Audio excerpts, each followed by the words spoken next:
തിരുവനന്തപുരം മട്ടപ്പാറ സ്വദേശിയായ സുനു കെ സാമുവലിൻ്റെ സാക്ഷ്യമാണ് സാക്ഷ്യകൂടാരത്തിൻ്റെ ഇന്നത്തെ അധ്യായം. അനുഗ്രഹീത സംഗീതജ്ഞനും ഗായകനുമാണ് പാസ്റ്റർ സുനു കെ സാമുവൽ. ദൈവിക ശുശ്രൂഷകളിൽ ഏറെ പ്രയോജനപ്പെടുന്ന ഒരു മിഷണറി പ്രവർത്തകനാണ്. വിറ്റ്നസ് ഗോസ്പൽ മിനിസ്ട്രി എന്ന സുവിശേഷ സംഘടനയുടെ ലീഡർ കൂടിയായ പാസ്റ്റർ സുനു അപ്രതീക്ഷിതമായി നേരിട്ട ശാരീരിക പ്രയാസത്തിൽ മനം തകർന്നുപോയ സാഹചര്യങ്ങളിൽ ധൈര്യസമേതം വചനത്തിൽ ആശ്രയിച്ചപ്പോൾ ലഭിച്ച വിടുതൽ അത്ഭുതകരമായിരുന്നു. ഞാൻ ജനിച്ചു വളർന്നൊരു സാധാരണ കുടുംബത്തിലാണ്. എൻ്റെ അപ്പൻ ഒരു കൂലിപ്പണിക്കാരനായിരുന്നു. മാതാപിതാക്കൾ കർത്താവിൻ്റെ വേലയ്ക്ക് കൊണ്ട് സമർപ്പിച്ചു എന്നതുകൊണ്ട് മാത്രമല്ല ഞാൻ കർത്താവിൻ്റെ വേലയ്ക്ക് ഇറങ്ങിയത്. ഒരു ദിവസം പ്രാർത്ഥിച്ചുകൊണ്ടിരുന്ന സമയത്ത് ഒരു പാട്ട് ഞാൻ കേട്ടു. അത് ഇപ്രകാരമാണ്: ഇന്നു പാരിൽ കണ്ണുനീരിൽ നിൻ വചനം വിതയ്ക്കും ഞാൻ, അന്നു നേരിൽ നിന്നരികിൽ വന്നു കതിരുകൾ കാണും ഞാൻ, അൻപു നിറഞ്ഞ പൊന്നേശുവേ നിൻ പാദസേവ എന്നാശയേ. ഈ ഗാനത്തിൻ്റെ വരികൾ എന്നെ ഭയങ്കരമായിട്ട് ടച്ച് ചെയ്തു. ആ വരികൾ ഞാൻ വീണ്ടും വീണ്ടും വീണ്ടും ആവർത്തിച്ച് പാടുന്ന സമയത്ത് ദൈവാത്മാവിൻ്റെ സാന്നിധ്യം ഞാൻ അനുഭവിച്ചു. ഞാൻ കർത്താവിൻ്റെ വേലയ്ക്ക് വേണ്ടി പൂർണ്ണമായി എൻ്റെ വ്യക്തിപരമായി ഞാൻ സമർപ്പിക്കാനിടയായി തീർന്നു. 3 വർഷം ദൈവത്തിൻ്റെ വചനം master of divinity Payippad new India Bible സെമിനാരിൽ എടുത്തു. അതിനുശേഷമായിട്ട് ഇനി എന്ത് ചെയ്യണം, എങ്ങോട്ട് പോകണം എന്നൊരു വ്യക്തമായ ധാരണയില്ലാത്ത സമയത്ത് ഇന്ന് ആറ്റിങ്ങൽ അസംബ്ലീസ് ഓഫ് ഗോഡ് സഭയുടെ ശുശ്രൂഷനായിരിക്കുന്ന പാസ്റ്റർ അനിൽകുമാർ, അദ്ദേഹത്തിൻ്റെ ജൂനിയറായിട്ട് പഠിച്ച വ്യക്തിയാണ്, കോഴിക്കോട് സ്വദേശിയാണ്. കോഴിക്കോടുള്ള ഒരു ബൈബിൾ കോളേജിൻ്റെ പരസ്യയോഗത്തിന് വേണ്ടി കീബോർഡ് വായിക്കാൻ എന്നെ വിളിച്ചു. ഞാൻ അവിടെ ചെന്ന് പ്രോഗ്രാം ചെയ്തുകൊണ്ടിരുന്ന സമയത്ത് അതിൻ്റെ ഡയറക്ടർ എന്നോട് ചോദിച്ചു, ഇവിടെ ബൈബിൾ കോളേജുണ്ട്, പഠിപ്പിക്കാൻ താല്പര്യമുണ്ടോ എന്ന് ചോദിച്ചു. ഞാൻ പറഞ്ഞു ഉണ്ടെന്ന് പറഞ്ഞു. അങ്ങനെ ചില വർഷങ്ങൾ ഞാൻ മലബാറിൽ ദൈവത്തിൻ്റെ വചനം പഠിപ്പിക്കാൻ തക്കണമുള്ള ഭാഗ്യം കർത്താവ് തന്നു. Malabar Beersheba Bible college Kozhikode, Malabar Beersheba Bible college, പിന്നീട് നിലമ്പൂർ ചുങ്കത്തറയുള്ള മലബാർ തിയോളജിക്കൽ കോളേജ്, പിന്നെ തൊട്ടടുത്ത് പാലുണ്ട എന്ന് പറയുന്ന സ്ഥലത്തുള്ള ന്യൂ ഹോപ്പ് ബൈബിൾ കോളേജ് എന്നീ സ്ഥാപനങ്ങളിൽ ദൈവത്തിൻ്റെ വചനം പഠിപ്പിക്കാൻ കർത്താവ് സഹായിച്ചു. അതിനുശേഷമാണ് വിവാഹം നടന്നത്. വിവാഹത്തിന് ശേഷമായിട്ട് ഞങ്ങൾ തിരുവനന്തപുരത്ത് വന്ന് കർത്താവിൻ്റെ വേല ചെയ്യുവാൻ തക്കണം ഇടയായി തീർന്നു. തിരുവനന്തപുരത്തുള്ള ഷാരോൺ ഫെലോഷിപ്പ് സഭകളുടെ റീജിയൻ പാസ്റ്ററായിരിക്കുന്ന പാസ്റ്റർ എം.ബി. ജോസഫിൻ്റെ മൂത്ത മകളാണ് എൻ്റെ ഭാര്യ. തിരുവനന്തപുരത്ത് ഒരു സ്വതന്ത്ര സഭയുടെ അസോസിയേറ്റ് പാസ്റ്ററായി ഞാൻ കർത്താവിൻ്റെ വേല ആരംഭിച്ചു. കുറേ കൂടി ചെന്ന സമയത്ത് ദൈവത്തിൻ്റെ ആത്മാവ് ഒരു ദേവദാസൻ എന്നോട് പറഞ്ഞു, നിന്നെ ഞാൻ ഇവിടുന്ന് മാറ്റും, സ്വന്തമായ ശുശ്രൂഷയിലേക്ക് മാറ്റുമെന്ന് പറഞ്ഞു. അങ്ങനെ സ്വന്തമായ ശുശ്രൂഷയിലേക്ക് മാറ്റുമെന്ന് ആ വാക്ക് കേട്ട് ദൈവത്തിനെ പ്രാർത്ഥിച്ചുകൊണ്ടിരുന്നപ്പം പെട്ടെന്നൊരു സുപ്രഭാതത്തിൽ ഞങ്ങൾ ഒരു കുട്ടികളുടെ മീറ്റിംഗ്, ഒരു സെമിനാർ അറേഞ്ച് ചെയ്തു. ആ സെമിനാറിൽ ഏകദേശം 125ഓളം കുട്ടികൾ സംബന്ധിക്കാനിടയായി. ആ സംബന്ധിച്ച ആ വലിയ മീറ്റിംഗ് വളരെ അനുഗ്രഹമായിട്ട് മുന്നോട്ട് നടന്നുപോയി. അതിനുശേഷം വൈകുന്നേരം അതിൻ്റെ കണക്കും കാര്യങ്ങളൊക്കെ ക്രമീകരിച്ച് ദൈവസന ഒന്ന് നന്ദി പറയാൻ വേണ്ടി പ്രാർത്ഥിക്കാനിരുന്ന സമയത്ത് മനസ്സിൽ തോന്നിയൊരു ആശയം, പെട്ടെന്ന് ഇത് ഒരു മിനിസ്ട്രി ആയിട്ട് മാറ്റണം എന്ന ഒരു ചിന്ത വന്നു. അങ്ങനെ ഞങ്ങളുടെ വാത്സല്യ പിതാവ് പാസ്റ്റർ എം.ബി. ജോസഫ്, അദ്ദേഹം അതിനെ പ്രാർത്ഥിച്ച് ദൈവസന്നിധി സമർപ്പിച്ചു. എൻ്റെ ഭാര്യയുടെ അനുജത്തിയാണ് ഇതിന് വിറ്റ്നസ് ഗോസ്പൽ മിനിസ്ട്രീസ് എന്ന് പേരിട്ടത്. അങ്ങനെ അന്ന് മുതൽ ആ പ്രവർത്തനം ഞങ്ങൾ ആരംഭിക്കാനിടയായി. 7 വർഷത്തോളം കുട്ടികളുടെ ഇടയിൽ ഞങ്ങൾ പ്രവർത്തനങ്ങൾ ആരംഭിച്ചു. VBS മിനിസ്ട്രി, അതുപോലെ തന്നെ തിരുവനന്തപുരം ജില്ലയിലെ പല സ്ഥലങ്ങളിൽ ചിൽഡ്രൻസ് ക്ലബ്ബുകൾ, എല്ലാ ആഴ്ചയിലും ചിൽഡ്രൻസ് ക്ലബ്ബുകൾ ഇങ്ങനെ നടന്നുകൊണ്ടിരുന്നു. അങ്ങനെ എൻ്റെ ഓർമ്മ ശരിയാണെങ്കിൽ 6,000-ലധികം കുട്ടികളുമായിട്ട് ദൈവത്തിൻ്റെ വചനം പങ്കുവയ്ക്കാൻ കർത്താവ് സഹായിച്ചു. അതിൽ 13,000-ഓളം കുട്ടികൾ പുതുതായിട്ട് രക്ഷിക്കപ്പെടുന്നതും 1,000-ലധികം കുട്ടികൾ കർത്താവിൻ്റെ വേലയ്ക്ക് കൊണ്ട് സമർപ്പിക്കുന്നതായിട്ടും ഒക്കെ കാണാൻ കർത്താവ് ഭാഗ്യം തന്നു. ഒരുപാടിടങ്ങളിൽ കർത്താവിൻ്റെ നാമം കുഞ്ഞുങ്ങൾക്കിടയിൽ ഉയർത്താൻ കർത്താവ് സഹായിച്ചു. അതോടൊപ്പം തന്നെ ഓപ്പൺ എയർ മീറ്റിങ്ങുകളും മറ്റു കാര്യങ്ങളൊക്കെ ചെയ്തുകൊണ്ട് പോകുന്ന സമയത്ത് ദൈവത്തിൻ്റെ ആത്മാവ് പ്രത്യേക നിയോഗപ്രകാരം ഒരു സഭയുടെ ശുശ്രൂഷ ഏറ്റെടുപ്പാൻ എന്നെ പ്രേരിപ്പിച്ചു. അത് നിമിത്തം മരുതൂരുള്ള ഷാരോൺ ഫെലോഷിപ്പ് സഭയുടെ ശുശ്രൂഷനായിട്ട് ഞാൻ ചുമതല ഏറ്റെടുത്തു. 7 വർഷം കർത്താവിൻ്റെ വേല അവിടെ ചെയ്തു.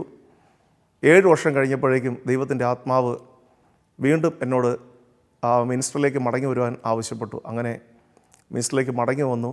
മിനിസ്റ്റർ രജിസ്റ്റർ ചെയ്തു. ഇപ്പോൾ വിറ്റ്നസ് ഗോസ്പൽ മിനിസ്ട്രീസ് എന്ന പ്രവർത്തനം ഞങ്ങൾ മുൻപോട്ട് കൊണ്ടുപോയിക്കൊണ്ടിരിക്കുന്നു.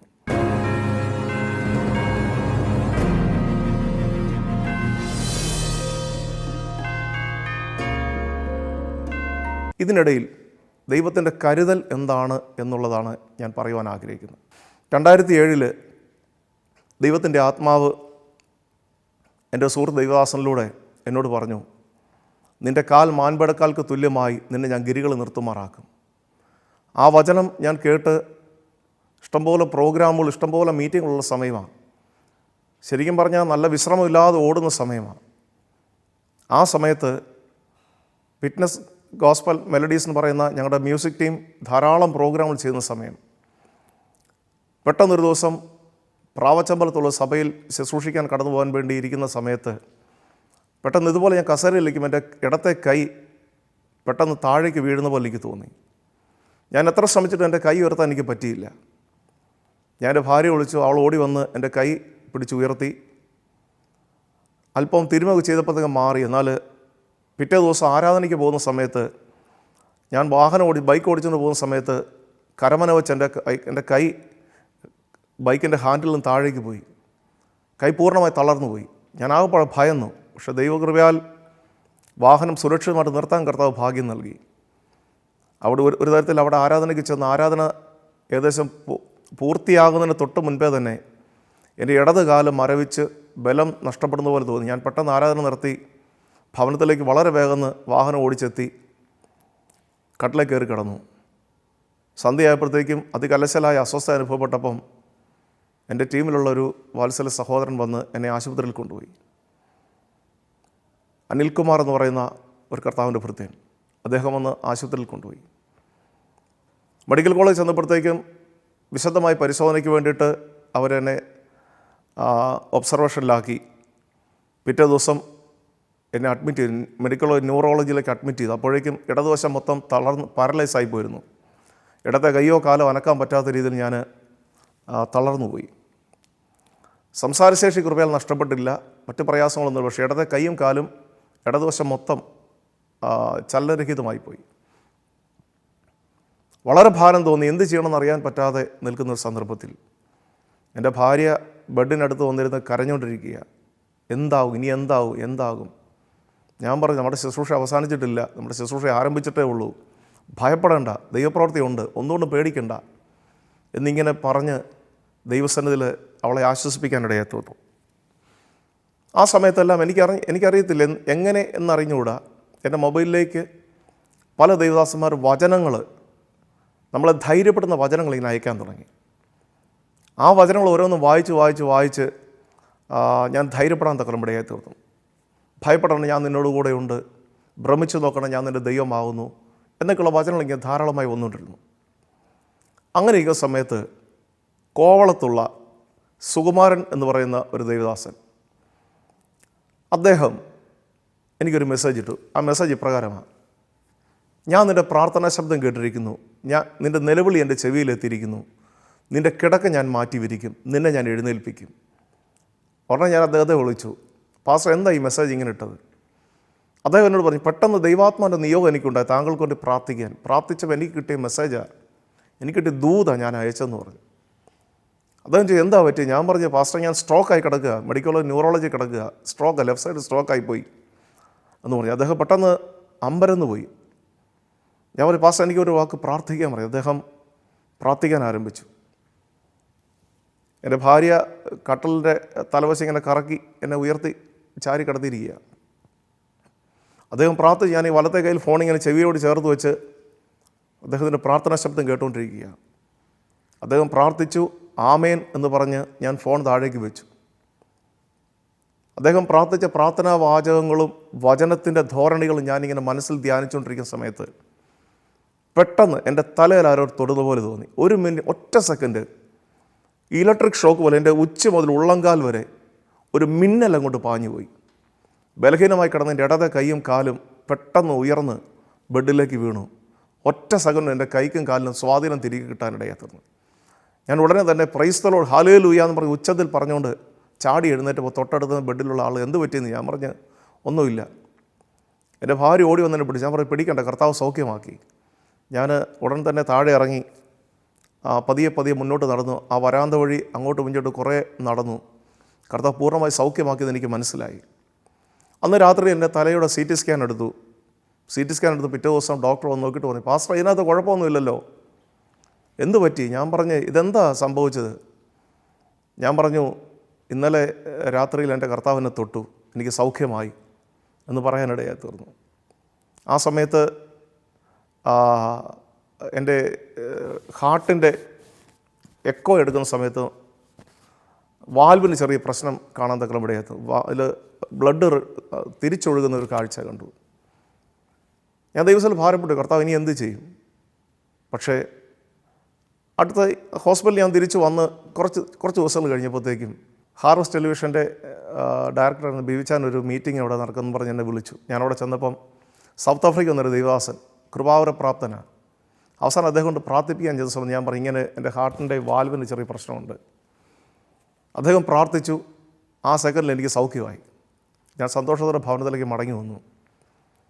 പിന്നീട് 2011 ഞാൻ മരുതൂർ സഭയുടെ ചാർജ് എടുക്കുന്ന സമയത്ത് ഒരു ദിവസം യാത്ര ചെയ്ത് പോകുന്ന സമയത്ത് പെട്ടെന്ന് എനിക്ക് അബ്നോർമലായിപ്പോയി. എന്ത് സംഭവിച്ചു എനിക്ക് അറിഞ്ഞുകൂടാ. പെട്ടെന്ന് എന്തായാലും കൊള്ളാം, മെഡിക്കൽ കോളേജിലുള്ള ഒരു ലാബിലേക്ക് കയറി ഇന്ന് ചെക്ക് ചെയ്ത സമയത്ത് എൻ്റെ ബ്ലഡ് ഷുഗർ 610 അപ്പം പെട്ടെന്ന് അവിടെയുള്ള സിസ്റ്റേഴ്സ് എല്ലാം വന്നു എന്നെ പിടിച്ച് ഒരിടത്ത് കൊണ്ട് ഇരുത്തി ഡോക്ടറെ കണ്ടിട്ട് പോയാൽ മതി എന്നൊക്കെ പറഞ്ഞ് ഞാൻ അല്പം അത്യാവശ്യപ്പെട്ട് തിരക്ക് പിടിച്ച് പോയതുകൊണ്ട് ഞാൻ അവർ കാണാതെ പെട്ടെന്ന് പുറത്തിറങ്ങി യാത്ര ചെയ്തു. വേറൊരു ഡോക്ടറെ പോയി കണ്ടു.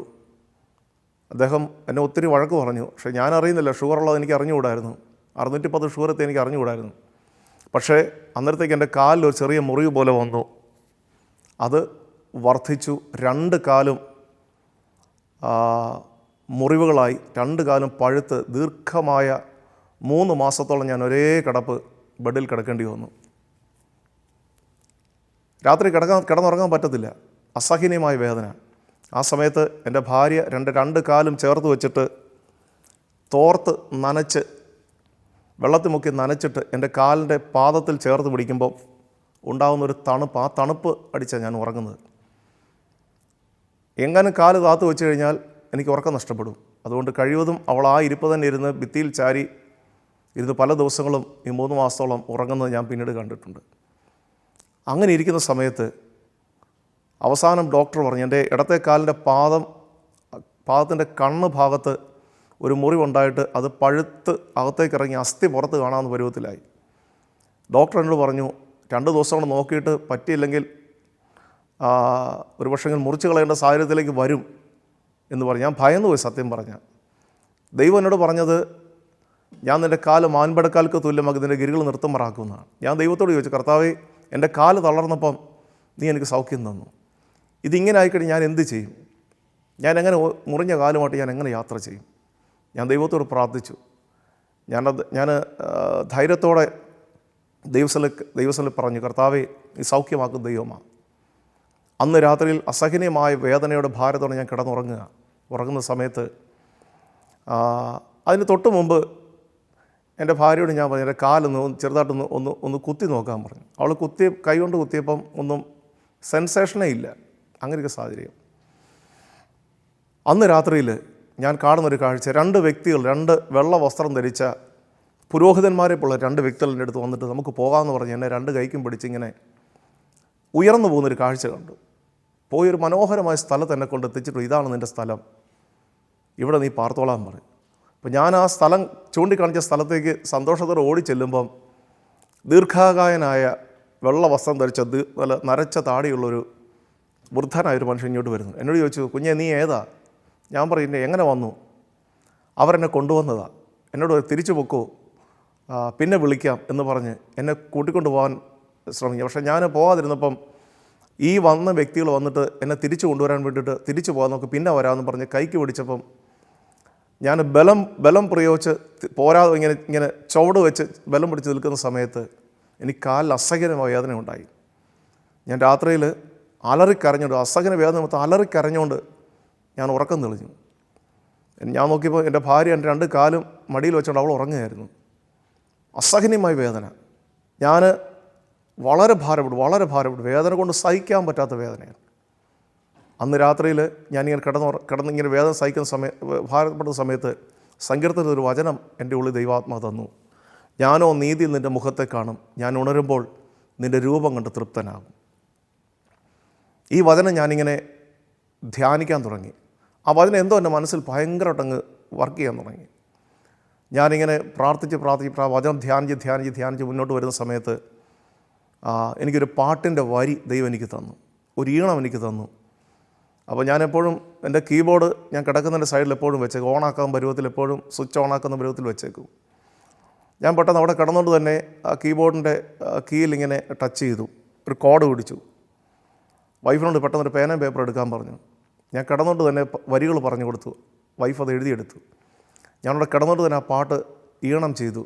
അതിപ്രകാരമാണ്: രാവുണരുമ്പോൾ കാണും ഞാൻ നിൻ രൂപം, സാന്ത്വനമായി എന്നിൽ നിറയും അനുഭൂതി എങ്ങനെ നാഥ, പങ്കുവയ്ക്കും മിഴിനീരുണങ്ങും പ്രത്യാശയേറും ശുഭദിനമാഗതമായി, എന്നിൽ ജീവൻ്റെ തുടിപ്പുകളായി വളർന്നിടുന്നു നിൻ വചനം.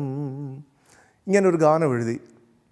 അതിൻ്റെ അടുത്ത വരികൾ: ആരോരുമില്ല നീ ഒഴികെ വേദന പങ്കുവയ്ക്കാൻ, അകന്നവരെല്ലാം വാക്കുകളാലെ മനസ്സിൽ മുറിവേകി, യേശു അണഞ്ഞു എന്നരികിൽ ദിവ്യസ്നേഹം പങ്കുവച്ചു. ഈ പാട്ട് എഴുതി അത് പാടി പെട്ടെന്ന് ഭയങ്കര ആത്മനിർവൃതിയിലേക്ക് വന്നു. ദൈവത്തിൻ്റെ പരിശുദ്ധാത്മാവ് എന്നെ നിറയ്ക്കാൻ തുടങ്ങി. ഞാൻ ശക്തമായി ദൈവത്തെ ആരാധിക്കാൻ തുടങ്ങി. ആരാധിച്ചു കുറേ സമയം ഞാൻ ദൈവത്തെ ആത്മാവിൽ ആരാധിച്ചു. എപ്പോഴോ കിടന്നങ്ങ് ഉറങ്ങിപ്പോയി. അതിരാവിലെ ഞാൻ ഉണർന്നപ്പോൾ ഒത്തിരി ലേറ്റായിപ്പോയി. 11 മണിയായപ്പം എന്നെ വിളിച്ചു, എഴുന്നേൽപ്പിച്ചു. ഞാൻ എഴുന്നേറ്റപ്പോഴത്തേക്ക് പെട്ടെന്നൊരു കാര്യം മനസ്സിലായി. എൻ്റെ കാലിന് എന്തോ സെൻസേഷൻ തോന്നുന്നു. ഞാൻ മറ്റേ കാലുകൊണ്ട് കാലിൻ്റെ പാദത്ത് തൊട്ട് നോക്കിയപ്പം തൊടുന്ന അറിയാം. എൻ്റെ ഭാര്യയോട് എൻ്റെ കാലിൻ്റെ വിരലെ പിടിക്കാൻ പറഞ്ഞു. അവൾ പിടിച്ച് നോക്കിയപ്പം തൊടുന്ന എനിക്കറിയാം. ഞാൻ പറഞ്ഞു, കർത്താവിനെ സൗഖ്യമാക്കിയെന്ന് തോന്നുന്നു പറഞ്ഞു. അന്ന് വൈകിട്ട് ഡ്രസ്സ് ചെയ്യാൻ വേണ്ടി ഡോക്ടറെ എടുത്തപ്പോൾ ഡോക്ടർ ഇത് കെട്ടെല്ലാം അഴിച്ച് നോക്കിയപ്പം അതുപോലെ സംഭവം ഇരിക്കുന്നുണ്ട്. ഇത് ഹൈഡ്രോജൻ പെറോക്സൈഡ് ഒഴിച്ച് പഞ്ഞി കൊണ്ട് നന്നായി ഒന്ന് തുടച്ച് കഴിഞ്ഞപ്പോഴത്തേക്ക് പെട്ടെന്ന് കൈവിട്ട് പറഞ്ഞു, പാസ്റ്ററെ ഒരു മിറക്കിൾ സംഭവിച്ചു. ഞാൻ ചോദിച്ചു, എന്താ? ഇത് ബ്ലഡ് ഒഴുകി വരുന്നു എന്ന് പറഞ്ഞു. അപ്പം എന്നോട് കഴിഞ്ഞ ദിവസം പറഞ്ഞത്, ഇനി ഇതിനകത്ത് ബ്ലഡ് വന്നില്ലെങ്കിൽ പ്രശ്നമാണ്, ആംബ്യൂട്ട് ചെയ്യേണ്ടി വരും എന്നൊക്കെ പറഞ്ഞപ്പം ഞാൻ വിശ്വസിച്ചു. കർത്താവിനെ സൗഖ്യമാക്കുന്ന പൂർണ്ണ വിശ്വാസം എനിക്കുണ്ടായിരുന്നു. കർത്താവ് അത്ഭുത സൗഖ്യം തരുന്നുള്ള പൂർണ്ണ ഉറപ്പ് എനിക്കുണ്ടായിരുന്നു. ഡോക്ടർ പറയുകയാണ്, ഇതേ ബ്ലഡ് ഒഴുകി വരുന്നു, ഇനി പേടിക്കണ്ട, നമുക്ക് സൗഖ്യമാകും എന്ന് പറഞ്ഞ് അദ്ദേഹത്തിൻ്റെ തുടർന്നുള്ള ചികിത്സയിൽ എനിക്കത് പൂർണ്ണ സൗഖ്യം തരുവാൻ തക്കവണ്ണം കർത്താവ് സഹായിച്ചു.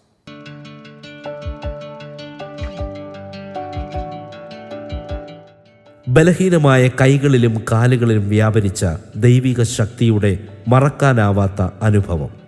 പ്രമേഹ രോഗം ആക്രമിച്ച കാലുകളിൽ ജീവൻ മടക്കി നൽകി സർവശക്തനായ ദൈവം.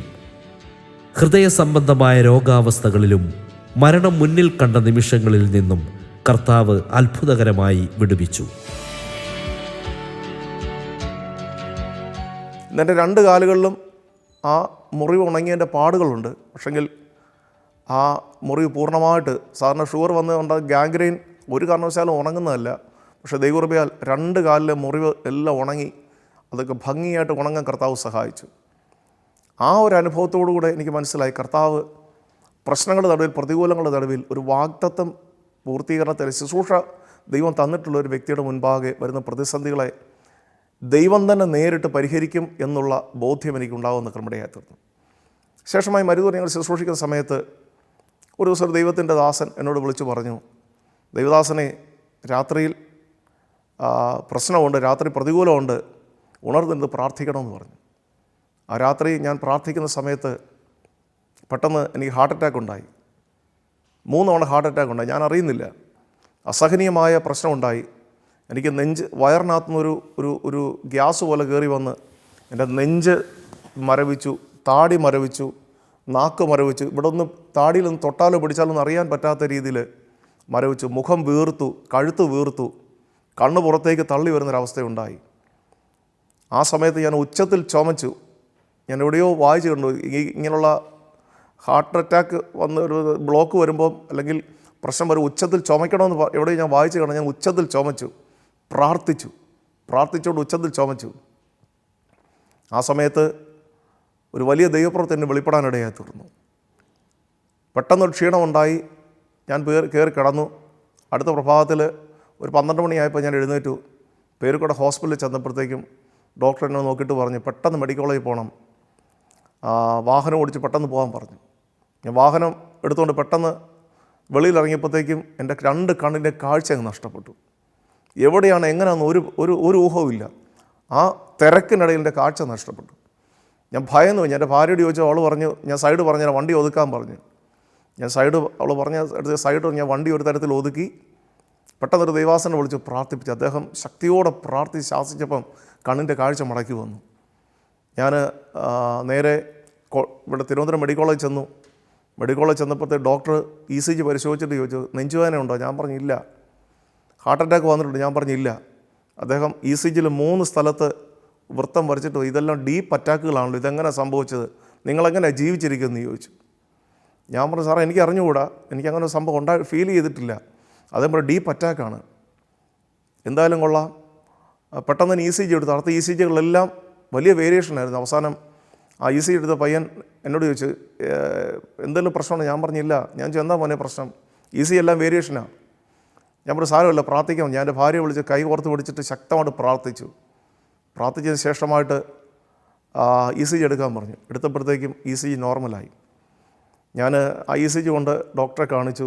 ഡോക്ടർ പറഞ്ഞു ഇത് നോർമലാണ്, പക്ഷേങ്കിൽ അറ്റാക്ക് ഉണ്ടായിട്ടുണ്ട്, തുടർന്നുള്ള കാര്യങ്ങൾ ചെയ്യണം എന്ന് പറഞ്ഞ് അദ്ദേഹത്തിനെ അടുത്ത ട്രീറ്റ്മെൻറ്റിന് വേണ്ടി വിട്ടു. അടുത്ത ദിവസം ഞാൻ എൻ്റെ സുഹൃത്തൊരു ഡോക്ടർ, മണ്ണന്തല താമസിക്കുന്ന ഒരു ജോർജ് ഡോക്ടറുണ്ട്, അദ്ദേഹം കാർഡിയോളജിസ്റ്റാണ്.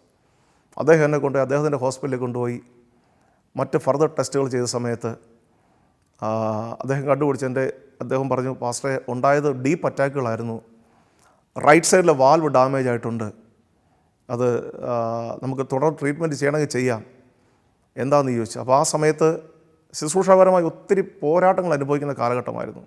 പെട്ടെന്ന് തന്നെ സഭയിലൊരു ഉപവാസം പ്രഖ്യാപിച്ചു.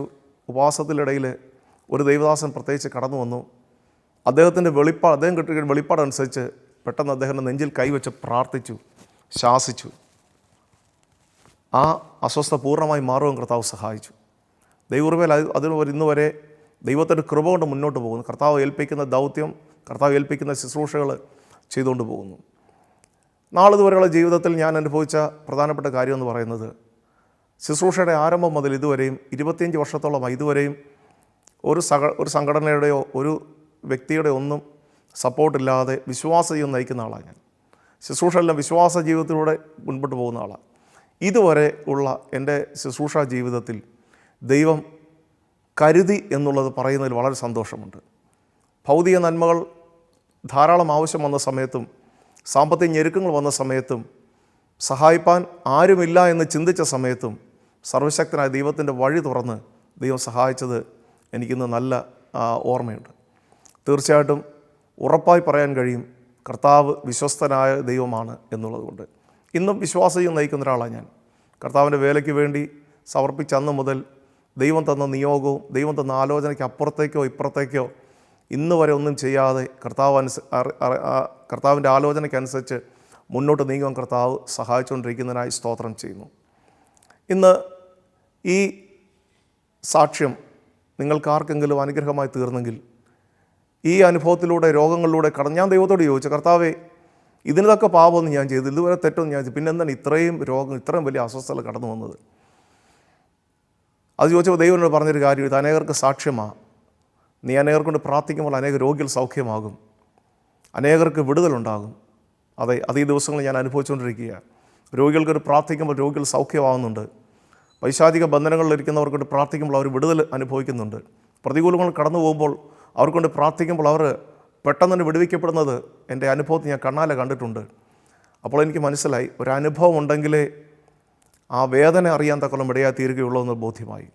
ആ വേദന അറിഞ്ഞതുകൊണ്ട് ആ വേദനിക്കുന്നൊരു വ്യക്തിയെ ഉൾക്കൊള്ളുവാൻ, അവൻ്റെ പ്രശ്നങ്ങൾ ഉൾക്കൊള്ളുവാൻ, അവർക്കൊണ്ട് പ്രാർത്ഥിപ്പാൻ കർത്താവ് സഹായിച്ചുകൊണ്ടിരിക്കുന്നതിനായി സ്തോത്രം ചെയ്യുന്നു. തീർച്ചയായിട്ടും ഈ സാക്ഷ്യം നിങ്ങളുടെ കാതുകളിലെത്തുമ്പോൾ തീർച്ചയായും നിങ്ങൾക്ക് ഏതെങ്കിലും തരത്തിലുള്ള പ്രതികൂലങ്ങൾ, ഏതെങ്കിലും തരത്തിൽ പ്രതിസന്ധികൾ കടന്നു പോകുന്ന വ്യക്തികളാണെങ്കിൽ തീർച്ചയായും ഉറപ്പായി എൻ്റെ അനുഭവത്തിലൂടെ നിങ്ങൾക്കൊരു ഉറപ്പ് ഞാൻ തരാം. വിടുവിക്കുന്നൊരു ദൈവമുണ്ട്, വാഗ്ദത്തങ്ങളെ പൂർത്തീകരിക്കുന്നൊരു കർത്താവുണ്ട്, നമുക്ക് വേണ്ടി സകലവും ചെയ്യാൻ കഴിവുള്ള സർവശക്തനായ ഒരു ദൈവമുണ്ട്. അവനൊരിക്കലും കൈവിടുകയില്ല, ഉപേക്ഷിക്കുകയില്ല എന്നുള്ളത് ഉറപ്പായ വസ്തുതയാണ്.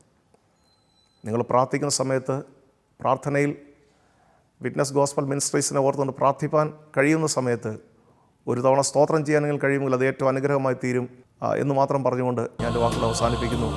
ദൈവം നമ്മളെ ഒരു സമൃദ്ധിയായി അനുഗ്രഹിക്കുന്നു.